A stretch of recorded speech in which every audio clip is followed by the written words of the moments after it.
सियासत की विधि के विधान का सटीक आकलन करने के मादा के साथ कांग्रेस महासचिव प्रियंका गांधी शक्ति विधान लेकर आई हैं। शक्ति की भक्ति में डूबने वाले भारत की सत्ता की ओर जाने वाला रास्ता यूपी की सियासत में प्रियंका को एहसास हो गया। अगर कांग्रेस को पैठ जमाना, अपने अस्तित्व को बरकरार रखना है तो यूपी की महिलाओं की शक्ति को इग्नोर नहीं किया जा सकता।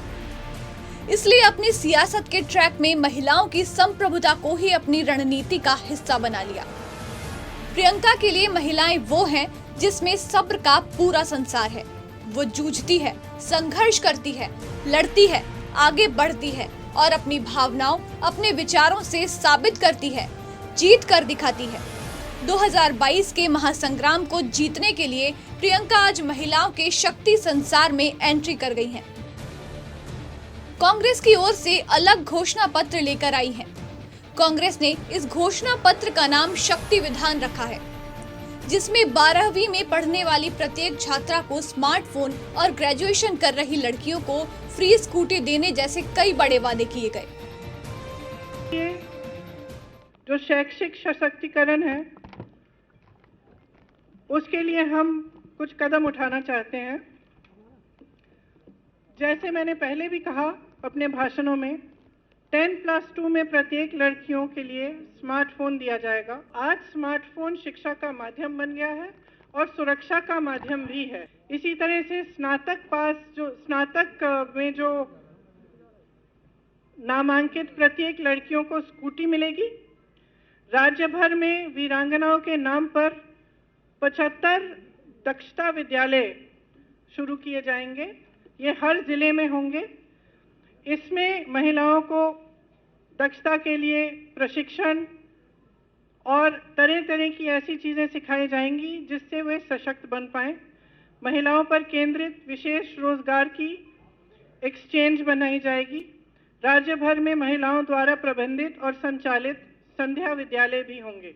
खासतौर से ये जो अर्बन सेंटर्स हैं और शहरों में हैं, ये यहाँ लगवाए जाएंगे जहाँ पर महिलाएं शाम को आकर पढ़ाई कर सकेंगी। 2014 में शिक्षा के बजट में लगातार कटौती हुई है। 2014 के बाद से बेटी बचाओ बेटी पढ़ाओ का 60% बजट सिर्फ विज्ञापनों में खर्च किया गया है। इसीलिए मैं कहती हूँ कि महिलाओं के सशक्तिकरण की बात जो है सिर्फ विज्ञापनों में रह चुकी है। सब राजनीतिक दल ये पहचानते हैं कि अगर इस देश की सारी महिलाएं अपनी शक्ति को पहचाने और उस शक्ति को एक राजनीतिक शक्ति में बदल दें तो ये देश बदल सकता है। तो ये जो जातिवाद, सांप्रदायिक जो राजनीति है, ये खत्म हो सकती है। तो मैं आग्रह करना चाहती हूँ सारी महिलाओं से, अपनी सारी बहनों से, कि एक बहुत बड़ा मौका है। आपको अपनी शक्ति को पहचानना है और उसको इस्तेमाल करना है। विकास की राजनीति को लाइए इस देश में और खास तौर से उत्तर प्रदेश में। कांग्रेस पार्टी ने देश को पहली महिला प्रधानमंत्री दी। उत्तर प्रदेश में सुचेता कृपलानी जी यहाँ की पहली महिला मुख्यमंत्री भी रही, वो भी कांग्रेस पार्टी की थी।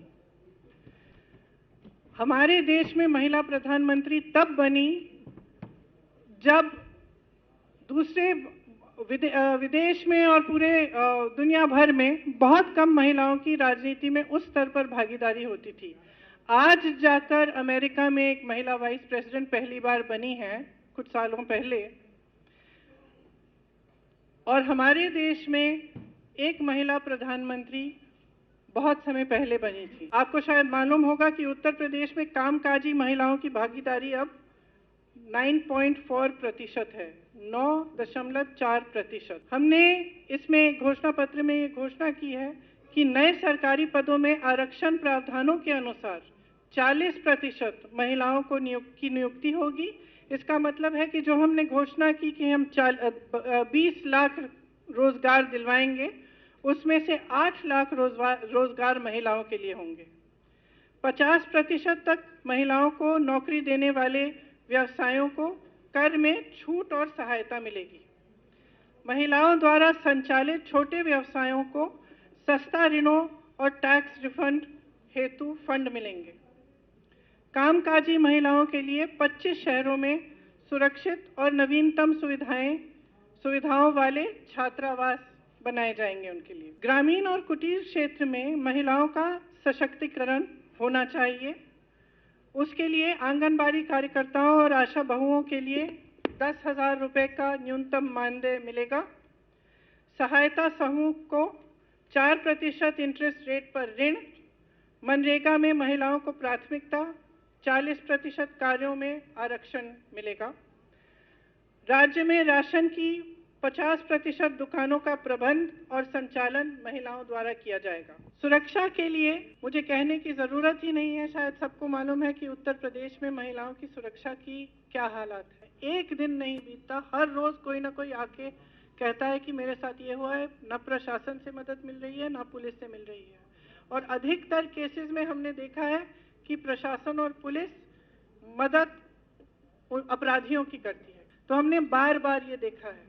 तो हम चाहते हैं कि महिला सुरक्षा के लिए कुछ ऐसे स्टेप्स लिए जाएं जिससे ये चीज़ें इनमें सख्ती आए।